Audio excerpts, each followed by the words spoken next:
blogger with the biggest pen, wearing my favorite bow tie, and that is the bow tie with the ink blot on the left, one of the left wings, a bow tie which doesn't quite lie straight, but which is my favorite. And I do better when I have it on, and I need to be at my top form today because I'm talking with a prophet whom I have on the other end of the telephone. His name is Curtis Caine. He is an elderly man, a very dignified, scholarly sort of man who lives today at Morning Point, which is an assisted living nursing home, not an assisted living residency, I should say, in Hickson. He is a nonconformist. He is an independent doctor, and we're going to hear about a prophecy he made in a letter that he sent to hundreds and hundreds of physicians in his state back in 1966. Dr. Caine, tell my listener what your letter prophesied and warned about. Good afternoon. Curtis Caine here.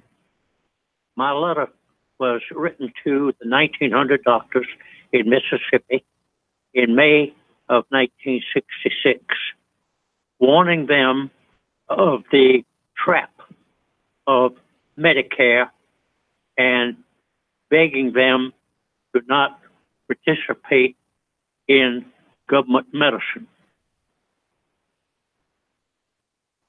What did you say in this letter? What were some of the arguments that you made, Dr. Caine? Well, I listed 122 reasons why physicians should not participate. The Article 18 of the Social Security Act was the implementation of Medicare, and the trap was to get doctors to sign up as being participants in Medicare, and that it contains sections 1801, 1802, and 1803, which in the aggregate promised that the participation in Medicare would not affect the practice of medicine in any regard, that people could continue to see the physician that they always saw and have medications which they had prescribed by that physician, etc. But it was a trap to get physicians to sign up to participate, and the bait was, doctors, here it is right now.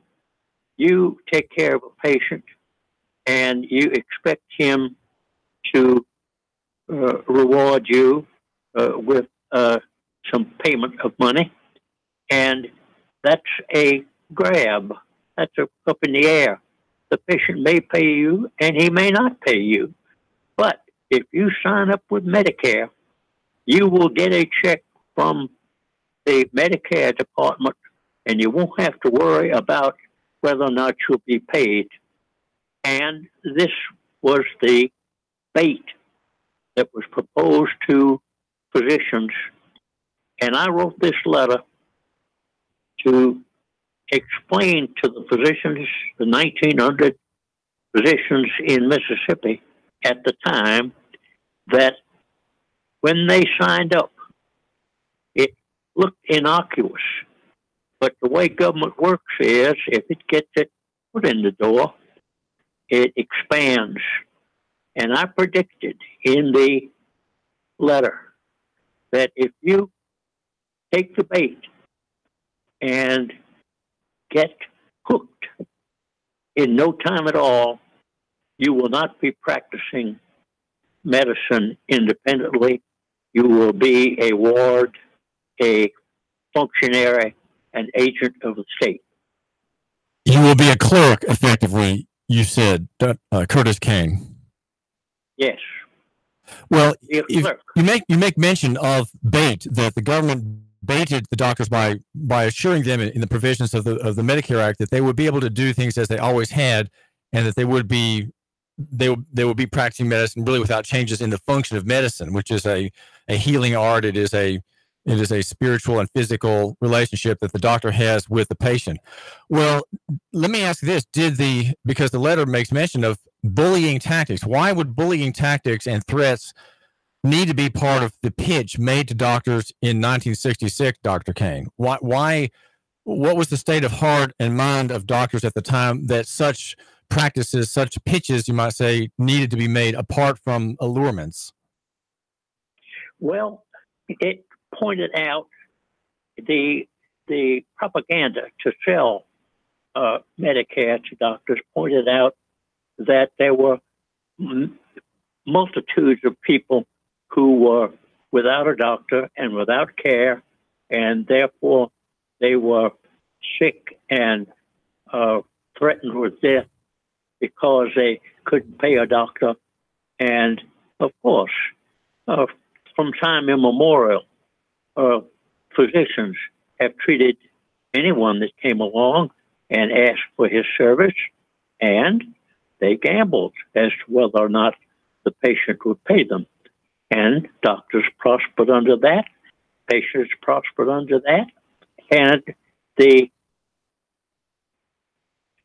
implementation of Medicare was to fix it so that the practice of long-standing, historical, over the decades would be controlled by government. And eventually, of course, as it is now, a doctor is teetotally unnecessary, and medicine is being practiced by third parties, controlled by third parties. And I was soliciting my colleagues to please consider seriously what was eventually going to happen, and I predicted it. And physicians in Mississippi at the time took the bait, and they ridiculed me for predicting that if they signed up for Medicare, that they would be a functionary of the government. They ridiculed me.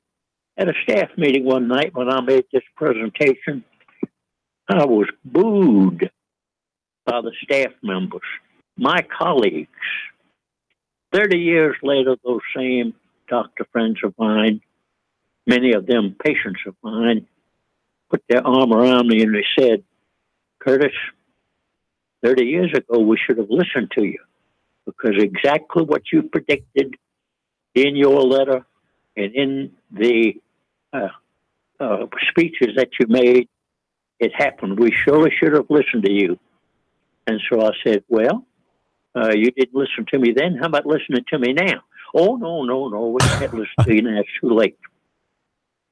But you disagree with that, Dr. Caine. It's not too late, is it, for a doctor who maybe loves his patients?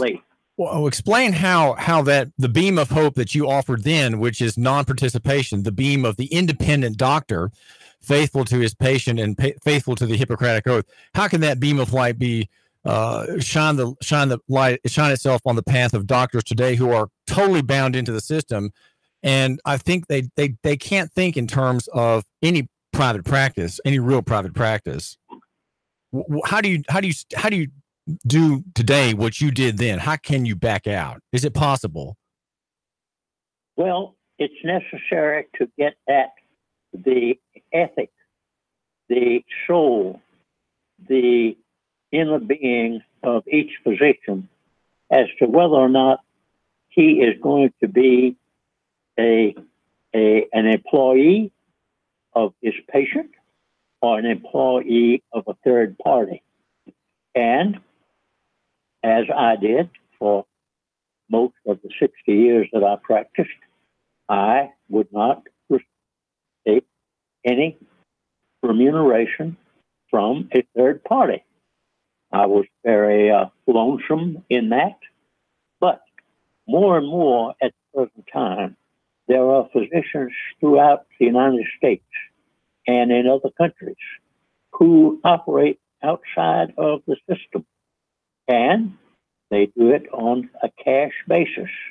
That fixes it so instead of having to have a department in their office with several employees and special equipment for their computers, which costs hundreds of thousands of dollars, to be able to comply with regulations of those controllers in government. And they're able to have one or two employees instead of 10 or 15 who are in their office just for the purpose of complying with regulations. There are a few cash doctors today, Curtis Caine. In fact, there is a candidate for Congress here in the Chattanooga area, opposing Chuck Fleischman, who is a physician, and though she believes in socialized medicine, on the other hand, she is acting in her business by taking cash patients and emphasizing that benefit in that side of her practice. So it all just boils down as to whether or not folks are going to be moral and have a conscience and obey Scripture and obey the Constitution. The Constitution in Article 6 says, paragraph 2, this Constitution is the supreme law of the land. In Article 1, 6, and 8, there are 18 paragraphs, and each one of them begins with Congress shall have power to, Congress shall have power to declare war and other such things. And the 18th paragraph says, Congress shall have power to enact laws to carry into execution the previous delegated functions of government. Well, that precludes the government interfering in medicine. In no one of those 18 paragraphs is that Congress shall have power to have anything to do with the practice of medicine. And therefore, Medicare is unconstitutional because it is not permitted by exclusion. And Amendment 9 and Amendment 10 of the Constitution, which were ratified in 1791, states that the delegated functions listed in Article 1, 6, and 8 are the only functions that the federal government can participate in. And as I mentioned, medicine is not one of them. Another one is insurance is not mentioned as a delegated function. Yet Medicare is SSI, Social Security Insurance. And therefore, for constitutional reasons, Medicare is illegal, and it is functioning because the members of Congress passed Bill 8997, public law, which violated the Constitution, but they did it with a majority vote. And that brings up another very important discussion, and that is whether or not these United States are a republic or a democracy. The difference is, in a republic, the law overrules the vote. In a democracy, the vote overrules the law. Medicare was put into function by the fact that Congress overruled the Constitution by having a majority vote.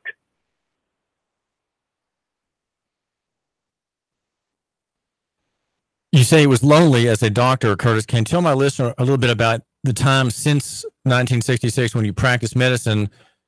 So some of that time was in Mississippi. How did you run your practice?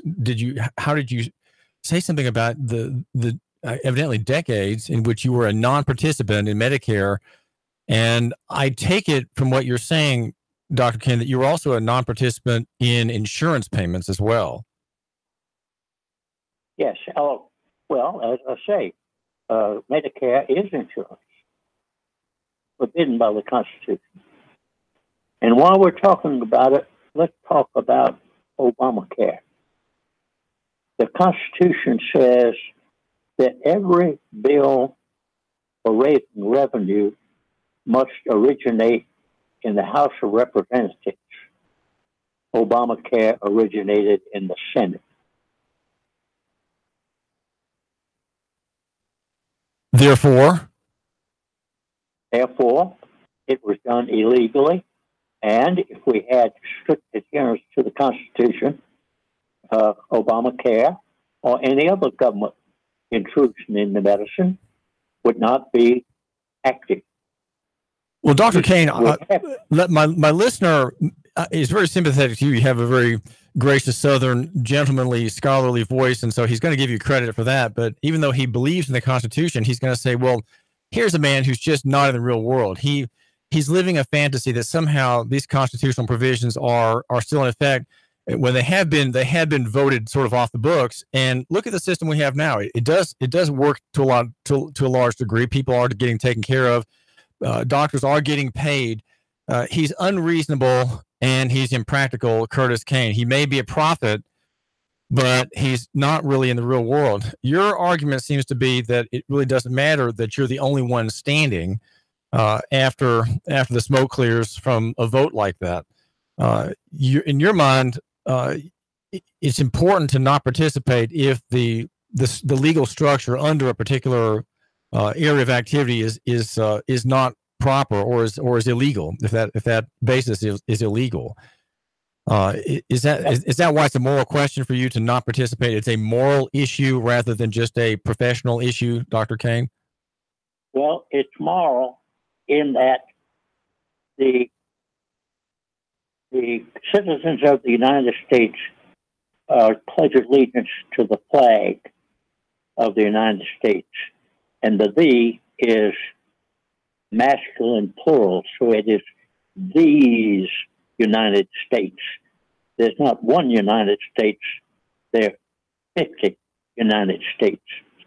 That's on the side that I throw in for free. But, thank you.